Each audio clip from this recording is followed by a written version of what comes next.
It's just a few days until the start of term, and teachers still don't know which pupils they'll be opening for and when. This is Year 6. Amid growing speculation that a decision change around schools is coming, head teachers like Michelle Sheehy can only wait to be told what's happening. It's really concerning for us because we want to give parents a little bit of notice. We don't know what the right answer is. I mean, I'd love to have the children back. We want the children in school, definitely. But obviously, if they can't come back because it's too risky, well, then they can't come back. But if that is the case, we need to be able to give the parents enough warning so that they can make arrangements. I feel as though, you know, we keep changing what our advice to parents is, and it's really awful for them. With scientists warning that reopening schools will lead to more rapid spread of the virus, the government is planning mass testing in secondary schools, saying the military will help with testing of pupils and staff. But the executive head of this school in Oxfordshire says preparing for mass testing isn't proving easy, and it won't be ready to roll out for the start of term. The logistical challenges are finding the space when we're already very tight for space in schools because of social distancing. We then have to gain consent because of data protection laws for children to be tested.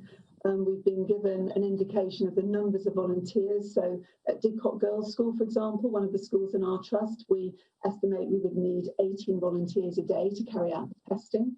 And there's no indication yet about where they would come from. At the moment, the government is saying primary pupils will go back to school next week, while secondary pupils will have a staggered start to the term.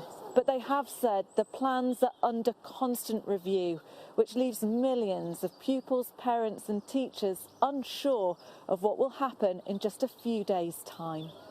If schools don't reopen, there are fears for vulnerable children and also concern about the impact on summer exams. Tory MPs are split on the issue, with some urging caution. In the light of what we may be facing within the next 2 or 3 weeks, as I fear the Christmas chickens come home to roost with the pandemic, and if there's a further spread, I would urge the Secretary of State to press for a delay while the situation is reassessed at the very least, and ideally I'd like to see teachers vaccinated before they go back to school. Parents out enjoying the snow in Walsall were divided on what should happen next week. The schools have got very good sort of policies in place, and I think it is important that they should go back. I think it shouldn't start next week, because mainly the children, it is being spread by the children nowadays, because I'm a nurse and I have seen so many young people are coming to the hospital.